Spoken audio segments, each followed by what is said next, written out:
Ce cycle de formation s'inscrit dans le cadre du renforcement des capacités des magistrats des juridictions financières du Royaume du Maroc. Bien sûr, grâce à l'appui financier de la BAD, ce cycle a été étendu aux magistrats et auditeurs des institutions supérieures de contrôle des pays africains. Déjà, 4 autres cycles ont été organisés portant sur l'audit de performance et le contrôle juridictionnel des comptes. Aujourd'hui, on assiste à un cycle sur une thématique aussi importante qui est la discipline budgétaire et financière. Il va s'atteler sur tout ce qui est régime de responsabilité, procédures et techniques.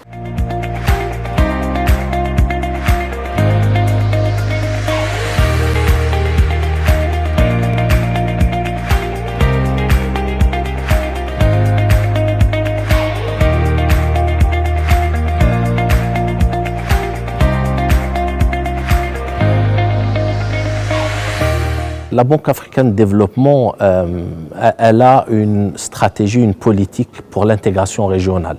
Et dans cette stratégie-là, la question de l'échange, c'est-à-dire des échanges d'expertise entre les différentes institutions de contrôle des pays africains est une question très importante, est un axe très important de cette stratégie. Ainsi, quand la Cour des comptes du Maroc, qui est, il faut le dire, à l'avant-garde de ce qui se fait en matière de contrôle budgétaire et financier à travers l'Afrique, quand cette Cour des comptes-là, la Cour des comptes marocaine, transfère son savoir-faire aux autres pays africains, aux autres institutions africaines, c'est déjà un axe important de la stratégie de la Banque africaine de développement qui est déjà réalisé.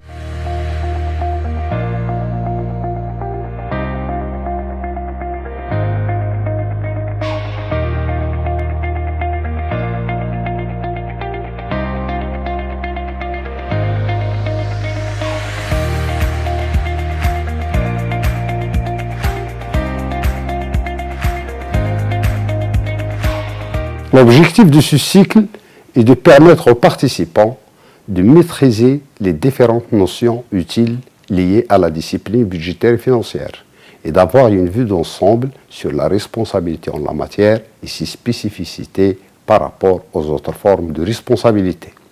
Ce cycle permettra également aux participants de mieux délimiter l'étendue de la responsabilité en matière de la discipline budgétaire et financière, de mettre en exergue les caractéristiques des infractions, de dégager leurs éléments constitutifs, d'appréhender les conditions d'application des sanctions correspondantes et de s'approprier des techniques d'instruction et de rédaction des documents y afférents à l'exercice de cette compétence juridictionnelle répressive.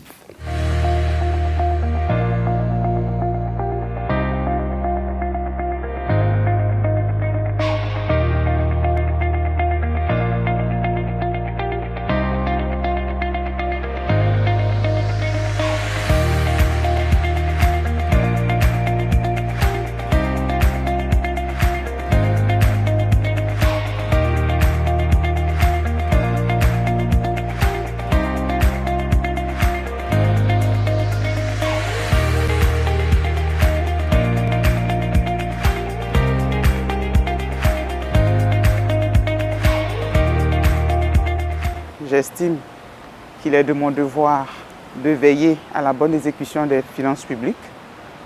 Et vu le passage des budgets de moyens en budget axé sur les résultats, la responsabilité des gestionnaires devient de plus en plus aiguë et la Cour des comptes a besoin de moyens, de nouveaux instruments pour pouvoir veiller à la bonne exécution des programmes et projets qui seront mis en œuvre. Nos attentes, comme je le disais tantôt, c'est de pouvoir bénéficier de l'expérience de la Cour des comptes du Maroc en matière de discipline budgétaire. Nos attentes, c'est que nous pensons que d'ici la fin du cycle, nous soyons en mesure de restituer tout ce que nous allons apprendre. Nous soyons en mesure de passer au jugement des comptes à ce niveau, du jugement des budgets à ce niveau. Nous pensons que c'est vraiment l'objectif. Et que, surtout que nous puissions, une fois de retour au pays, restituer ce que nous avons vu pour permettre à notre institution de s'organiser de manière à pouvoir suivre l'évolution actuelle des budgets et assurer le contrôle de la discipline budgétaire et financière.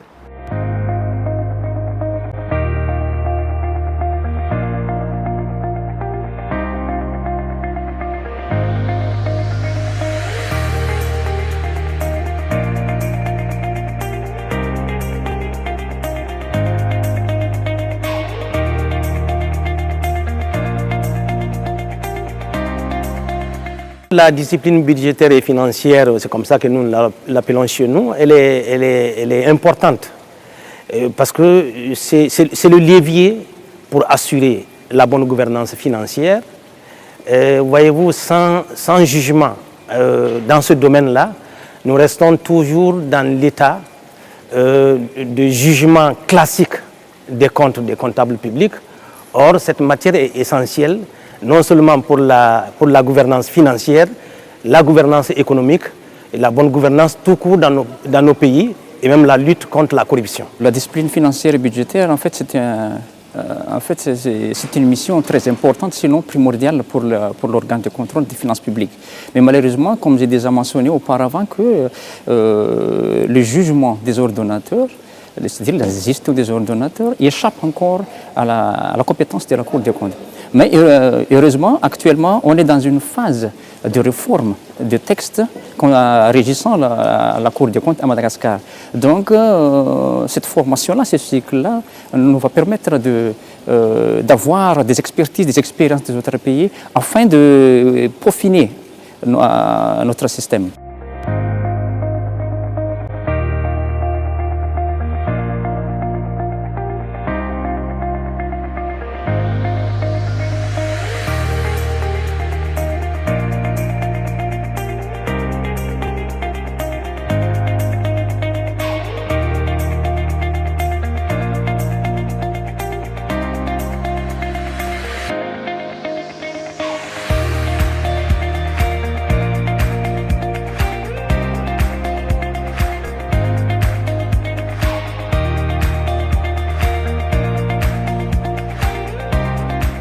Les juridictions financières du Royaume exercent une compétence juridictionnelle en matière de discipline budgétaire et financière.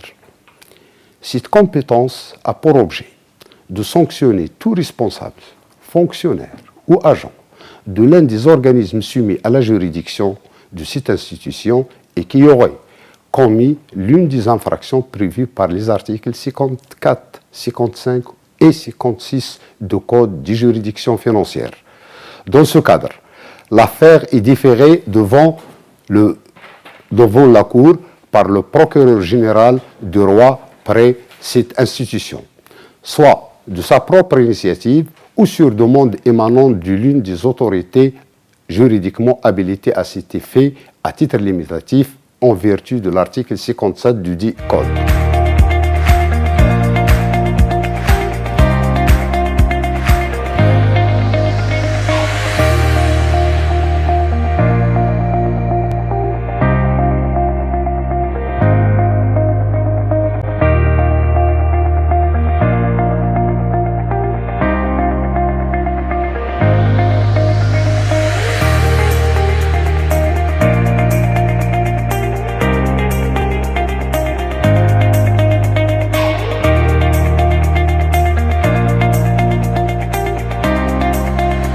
Je suis du parquet général et en matière de DBF, le parquet général a un rôle prépondérant.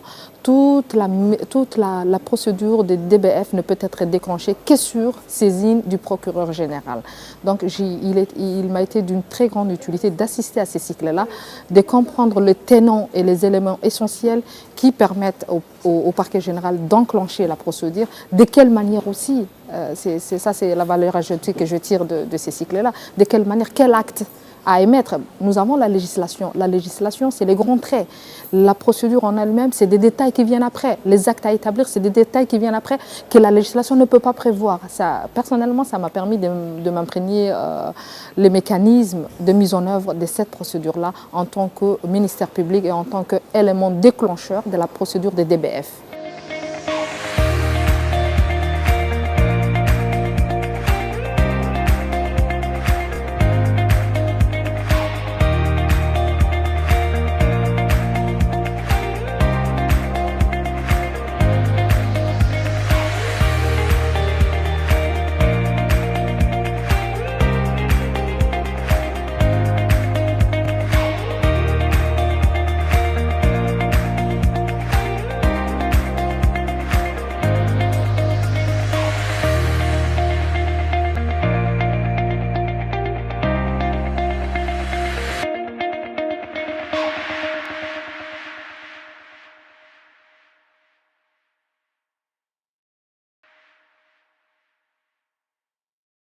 C'est un sujet très important également au niveau de la Cour des comptes du Gabon.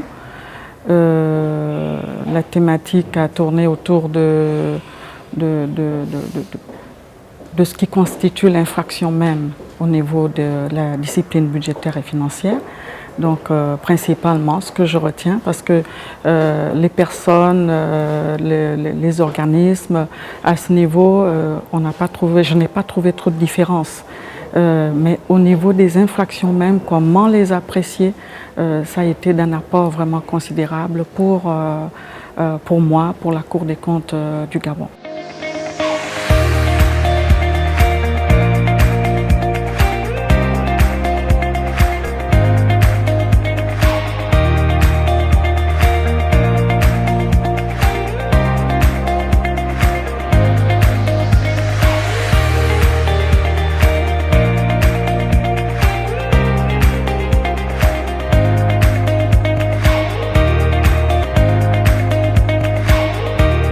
Le système marocain s'est inspiré à l'origine du système français, mais qu'aujourd'hui nous avons beaucoup à apprendre en retour du système marocain, parce que sur de nombreux points, on peut considérer qu'il a réussi à dépasser certains blocages que nous pouvons connaître dans notre système, ou de difficultés de fonctionnement, parce que les textes ont pu être adaptés.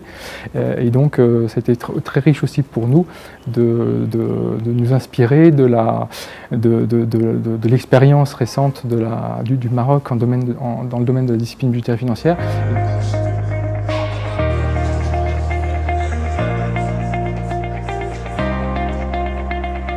Nous allons ouvrir la séance.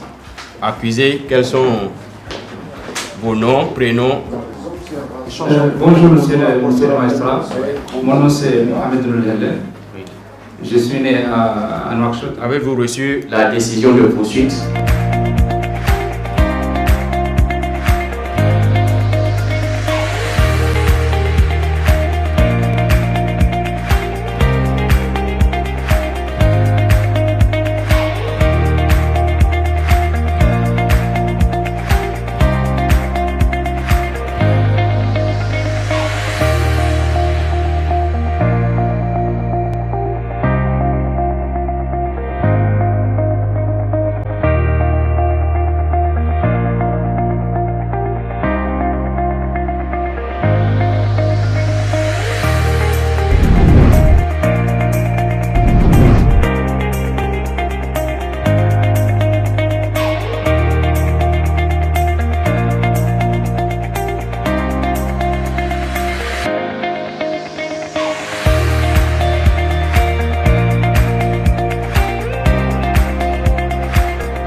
Puisque toutes les conditions sont remplies, donc on va procéder à l'audience. Au nom de Sa Majesté le Roi, nous déclarons l'ouverture de cette audience. Nous, procureur général du Roi, vu la loi numéro 62, au nom de Sa Majesté le Roi, nous déclarons l'ouverture de cette audience. Monsieur le Président, Monsieur le représentant du ministère public, considérant qu'il ressort de l'audition de l'intéressé que les marchés concernés. Considérant qu'il s'agit de griefs suivants: non-respect des règles d'engagement, de liquidation et d'ordonnancement des dépenses publiques, infraction à la réglementation relative aux marchés publics.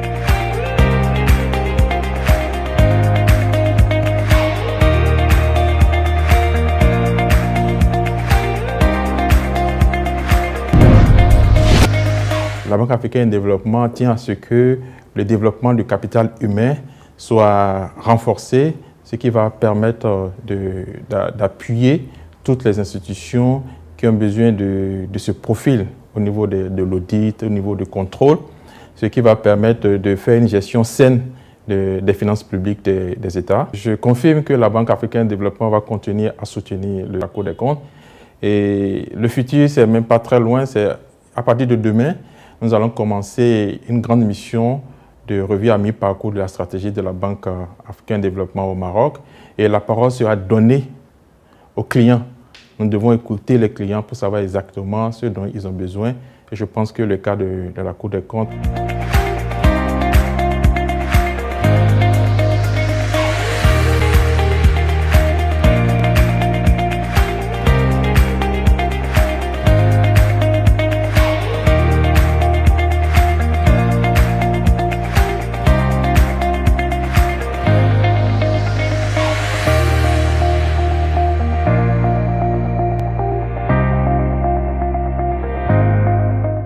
J'espère que ce cycle vous a apporté une valeur ajoutée en matière de discipline budgétaire et financière et vous a fourni les outils et les techniques d'instruction et d'audition, ainsi que les procédures en place. En plus du contenu scientifique et technique, j'espère que ce cycle était également pour vous un lieu d'échange et de partage d'expériences et une opportunité pour nouer des relations, pour des échanges futurs. Sachez que la Cour des comptes du Royaume du Maroc sera toujours ravie de vous accueillir et restera disponible à échanger, à partager et à coopérer avec toutes les institutions supérieures de contrôle des pays amis.